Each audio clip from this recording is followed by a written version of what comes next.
મિત્રો, જય હિન્દ, જય ભારત.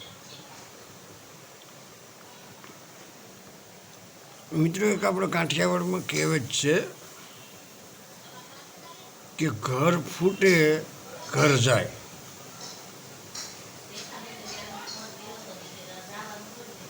આપણા ઘરની અંદર 8 સભ્યો હોય,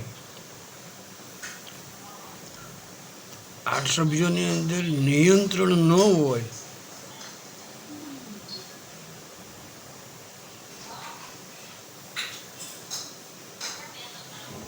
યોજનાઓ ખુલ્લી થઈ જતી હોય ઘરની, ત્યારે ઘર ફૂટે ઘર જાય એવી કહેવત સાબિત થાય. મારો કહેવાનો ભાવાર્થ કેવો છે? હું 40 વર્ષનો કોંગ્રેસનો કાર્યકર છું.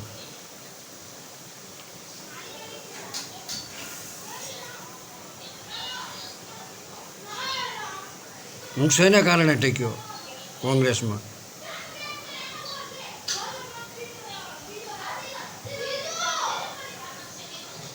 કોંગ્રેસની વિચારધારા ઊંડી છે.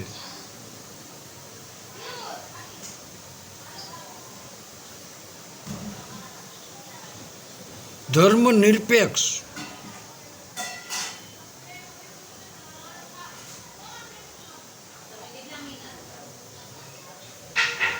દરેક મનુષ્યની અંદર માનવતા જુએ છે. આ વિચારધારા કોંગ્રેસની છે.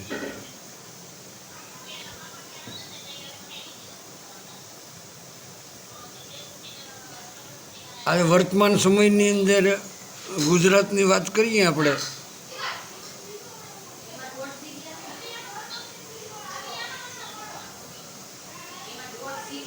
એટલે આપણે નારો બોલતા હોઈએ કે કોંગ્રેસ જિંદાબાદ, કોંગ્રેસ જિંદાબાદ. એટલે કોંગ્રેસ જિંદાબાદ જ છે. કોંગ્રેસની વિચારધારા જ જિંદાબાદ છે.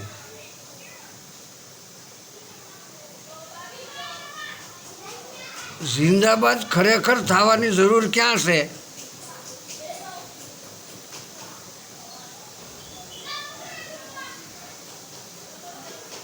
ગુજરાત કોંગ્રેસની સારી બાજુ જે વીંટાયેલા આગેવાનો છે,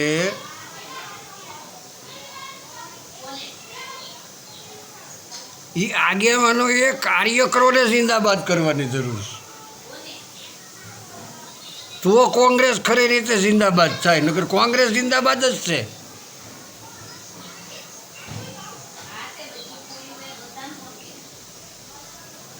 પણ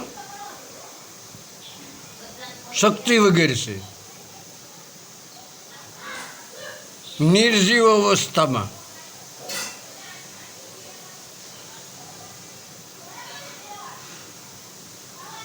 વફાદાર કોંગ્રેસીઓએ એનું ધ્યાન રાખવું પડે કે ન રાખવું પડે? એમાં પ્રાણ ફૂંકવા પડે કે ન ફૂંકવા પડે? તો ખરી રીતે કોંગ્રેસ જિંદાબાદ કહી શકાય.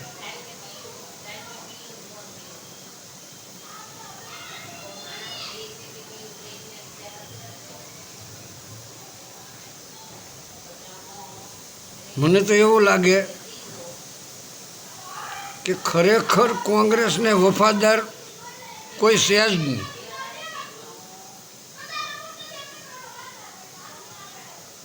અને છે એવું નથી કોંગ્રેસમાં વફાદાર નથી. કોઈ મારી જેવા ગણ્યા ગાંઠા છે, એનું કોઈ સાંભળતું નથી. રાહુલ ગાંધીજી આવ્યા,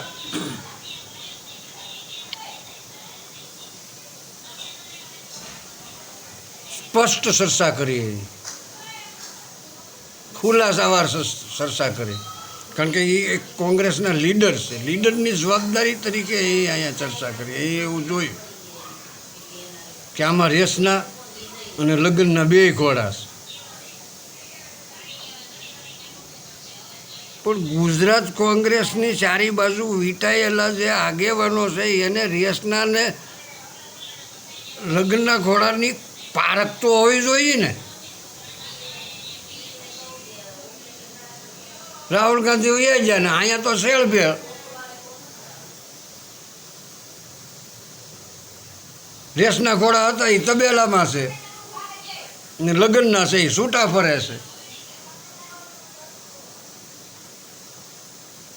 સમય વર્તે સાવધાની એવી ઘોડી માંડતા તો આવડતી નથી. આ વિસાવદરનો દાખલો.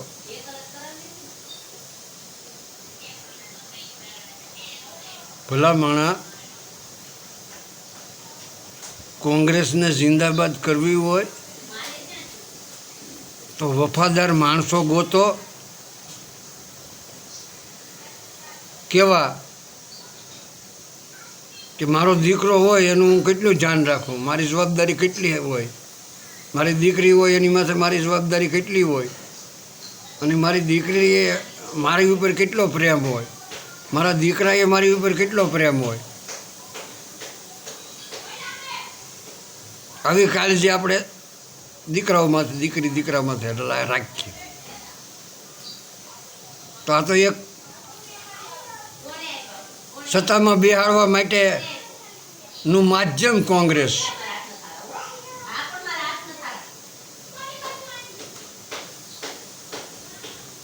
અને કેવું માધ્યમ છે?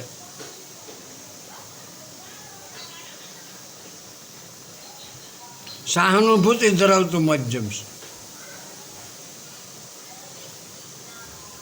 ભેદભાવ વગરનું માધ્યમ છે. ભારતના દરેક નાગરિકને માનવતા તરીકે જુએ છે. એવી વિચારધારા ધરાવતી કોંગ્રેસ પાર્ટી છે.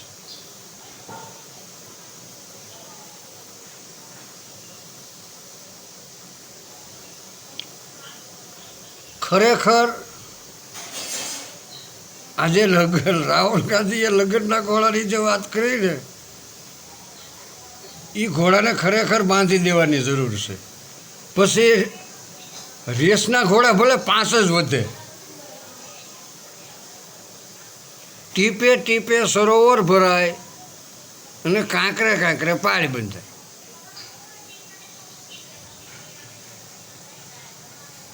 એવું હવે ગુજરાતમાં કરવાની જરૂર છે.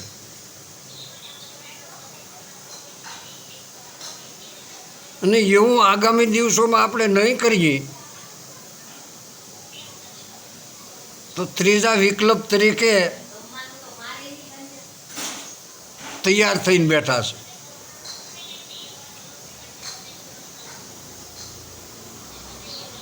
ખ્યાલ છે ને બધાને?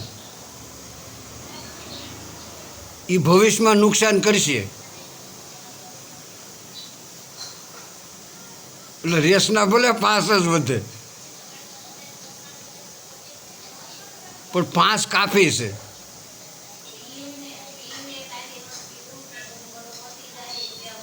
મહાભારતના યુદ્ધની અંદર છે ને પાંડવો 5 જ વિદ્યા હતા.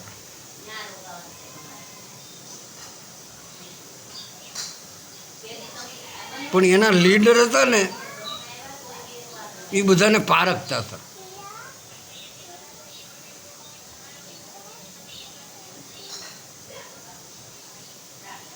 અહીંયા લીડર જેટલા બધા બેઠેલા છે ને એ કદાચ કોઈ લીડર પારખતો હોય છે પણ એ મૌન છે, વંડી માટે છે. એ આવે તોય કાપે અને જાય તોય કાપે. એટલે આ પાર્ટીને તમે હાથે કરીને પતનને આરે નહીં નાખો. આ મહાત્મા ગાંધીની પાર્ટી છે, સરદારની પાર્ટી છે. આ જવાહરલાલ નહેરુએ લોહી રેડેલું છે, એના પરિવારે લોહી રેડેલું છે. એવી પાર્ટી છે. આ હું બેટા હે જો આ મારી પોતી છે, દીકરાની દીકરી. હું એને કેટલો પ્રેમ કરું બોલો. તો એવા પ્રેમ કરવાવાળા જો કોંગ્રેસને મળે તો કોંગ્રેસ બેઠી થઈ શકે એવું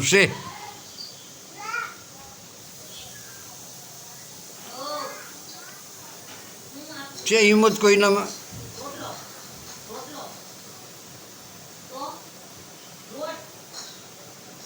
રાહુલ ગાંધીએ ભલામણ કરીને વૈયા જાય.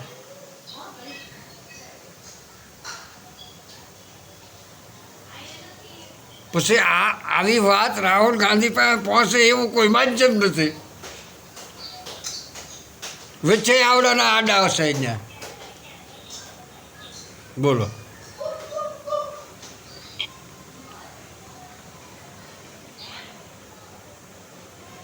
મારે બીજી કોઈ વાત કરવી નથી. આજે 30-35 વર્ષથી કોંગ્રેસ સત્તામાં નથી.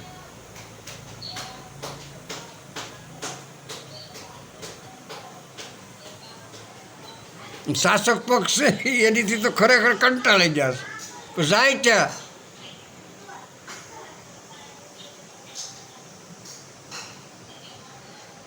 ત્યાં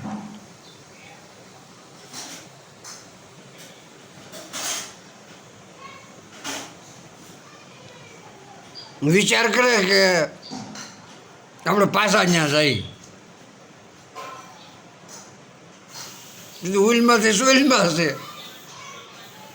એટલે જનતા વિચારે છે, સારું વિચારે છે, ભલે 5 દી દુઃખી થવું પડે.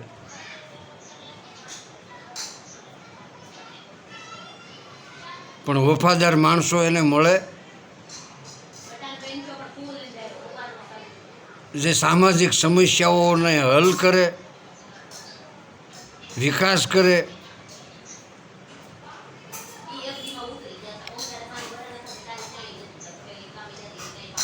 અરાજકતા ફેલાયેલી હોય ને એને આવા વફાદાર માણસો દૂર કરે. એનામાં એટલી તાકાત હોય. આ તો તેરી ભી સૂપ ને મેરી ભી સૂપ, ચલને દો. આવું થોડું યાર હાલે યાર. આપણે જોવો તો ખરા કોંગ્રેસી છીએ.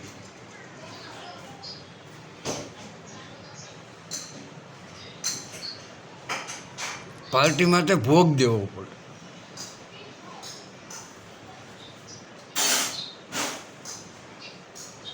ભલે 5 વધે, ખરેખર ભલે 5 વધે, નહીંતર એ કાંઈ હક છે નહીં. આ વિસાવદરની ચૂંટણીએ બતાવી દીધું. ખબર છે કેવા મેસેજ જ્યાં તમે આ શબ્દોના તરંગોને પારખો છો? છે તમારી પાસે આવી તાકાત? છે મહાત્મા ગાંધી જેવી તાકાત? છે સરદાર જેવી સાથી? હું હાલી નીકળ્યા ભલામણા.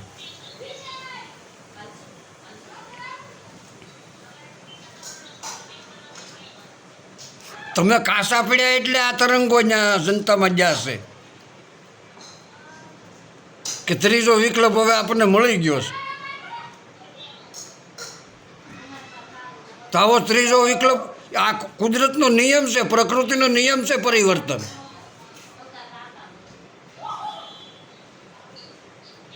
એ ન અટકાવી શકાય. પણ બુદ્ધિ હોય તો એમાં સમાધાન લાવી શકાય. સમય વર્તે સાવધાન. તમને ઓરિજિનલ કોંગ્રેસી થઈને તમને સમયને ઓળખતા નથી આવડતો તો હું હાલી નીકળ્યા કોંગ્રેસી. શું કહેવું હવે? કોંગ્રેસ જિંદાબાદ એમ જિંદાબાદ થઈ જાય.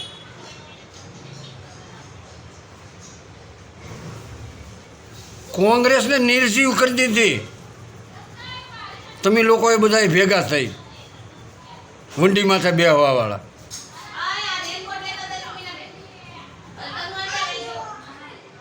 તમે આ પંચભૂતના દેહને વેચ્યો. આ કુદરતે બનાવેલો છે, કાયમ માટે નથી.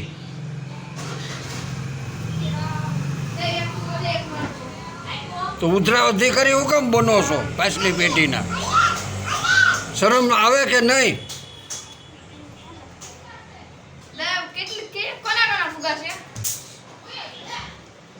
ધર્મને નામે સોંટી પીડ્યા. તમે શાસ્ત્રો વાંચ્યા કરે? તમને શાસ્ત્રોનો ગમ છે? ધર્મ કોને કહેવાય? માનવતાની ફરજ એ ધર્મ છે.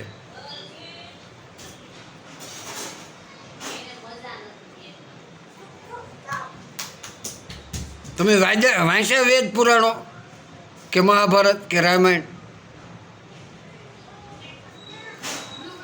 અને હાલી નીકળ્યા?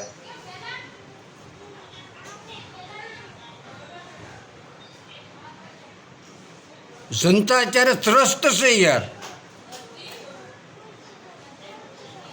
મોંઘવારીથી, બેકારીથી, શિક્ષણથી, વ્યવહારથી, સામાજિક ન્યાયથી વંચિત.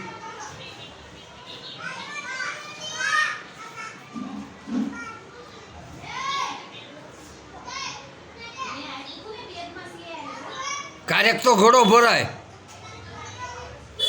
જનતા એટલી બધી કાંઈ ભોળી નથી. જનતાને જ્યારે કુદરતી રીતે પ્રકૃતિનું નિર્માણ થાય ને ઓટોમેટિક, એટલે બધા એક હરખ્યા જ થઈ જાય. ત્યારે તમારે ભાગ્યા વગર છૂટક્યો નથી. એટલે મહેરબાની કરીને સમજો, મારે કોઈની માથે દોષ નથી દેવો. તમે ઘર ફોડોમાં,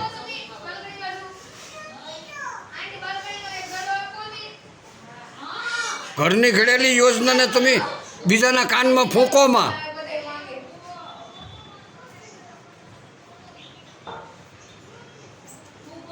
મેં આમ કરી નાખ્યું, તેમ કરી નાખ્યું, ઘમંડ મૂકો.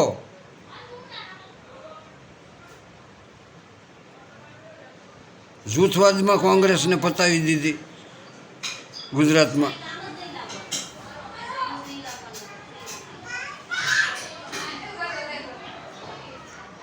સંસ્થામાં કોઈનો કોઈ લીડર તો હોય ને. એ લીડર વ્યક્તિ નથી, એ સંસ્થાનો આચાર્ય હોય છે, એનો માસ્ટર હોય છે.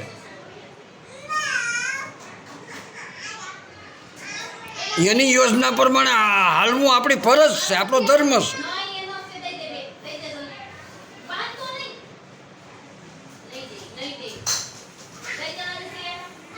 मुख में राम बगल में सूरी, ऐसा थोड़ा चलता है भारत में.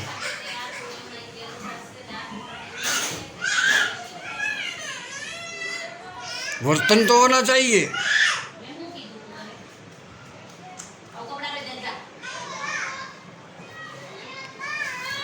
આજે શબ્દોનું પ્રદૂષણ થાય છે. આ શબ્દના પ્રદૂષણના તરંગો આ ઉત્પત્તિ મસાવે છે. જેમ લાગે આવે એમ શબ્દો વાપરો છો. શરમ નથી આવતી?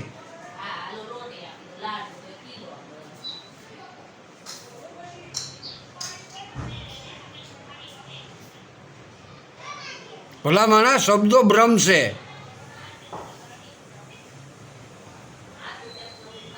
એક શબ્દ એ સ્થાપન થાય ને એક શબ્દ એ ઉત્થાપન થાય.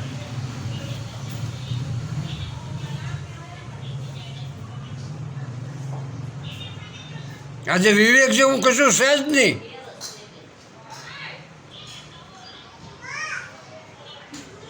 ભારત દેશની સંસ્કૃતિ વિવેકી છે, શાંતિમય છે.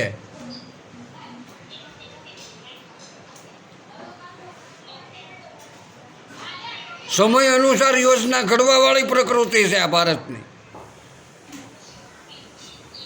એને સીન ભીન કરવા બેઠા. શું છે આ બધું?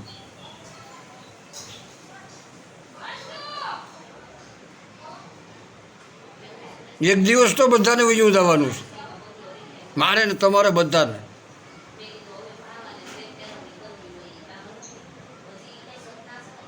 હું પાછલી પેઢીની આયુ જ ઘટાડવી છે?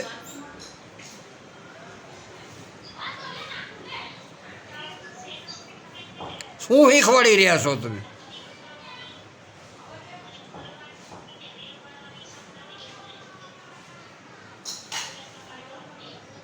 એટલે શિક્ષણની અંદર જ્ઞાન, વિજ્ઞાન અને આધ્યાત્મિકનો વિષય નાખો.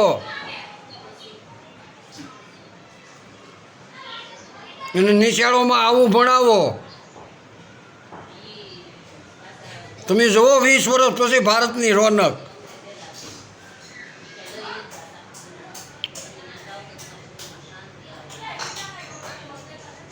જ્ઞાન એટલે સમજણ.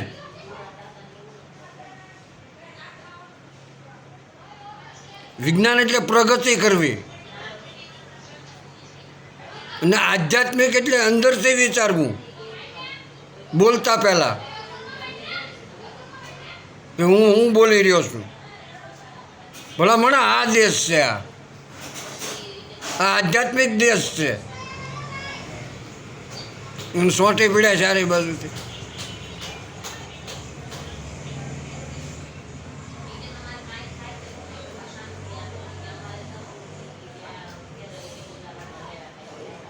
હવે હું વધારે કહેવું, વિષય તો ઘણો મોટો છે.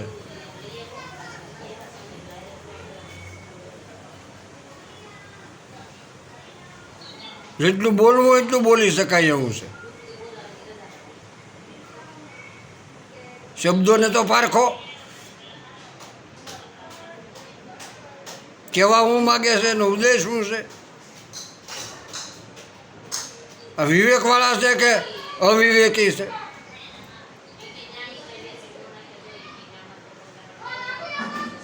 માનવતાનો ધર્મ તો દાખલ કરો.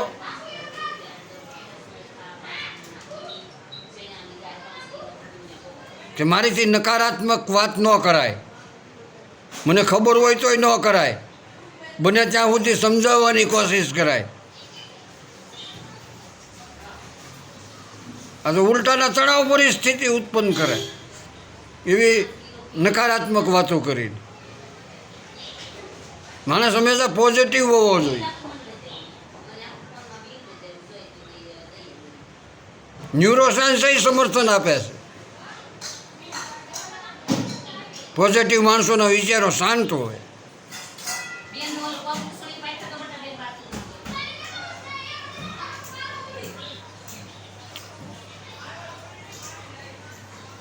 નકારાત્મક વિચારધારા ધરાવતા હોય એના મનમાં યુદ્ધ જ હોય. જે મહાભારતનું યુદ્ધ કુરુક્ષેત્રમાં હતું એવું આ વિચારોનું હોય. આ વિચારોનો યુદ્ધનો ખેલ છે. આ વિચારો તે આ યુદ્ધનો ખેલ છે.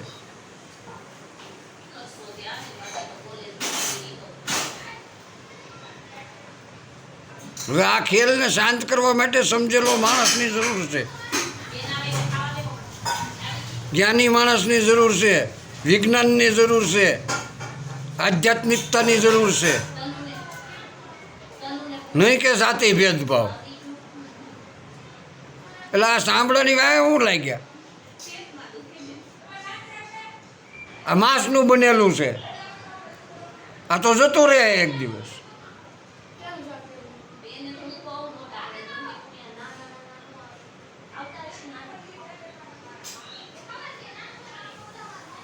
ભલામણા કાંઈક દેશનું સારું થાય એવું કરો ને, સંતાનનું સારું થાય એવું કરો ને, સામાજિક ન્યાય મળે એવું કરો ને.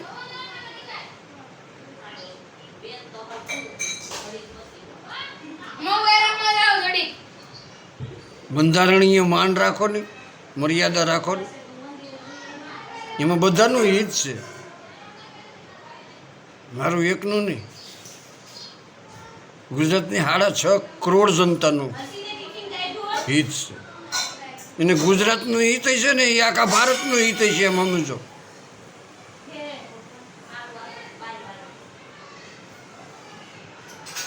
ભલા મોડા ગુજરાતમાં આવા વિચારો ધરાવતા માણસો છે.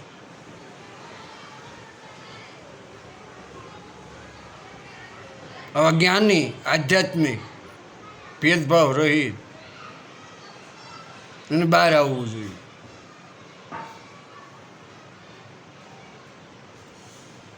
હવે હજ થાય છે, ખરેખર હજ થાય છે.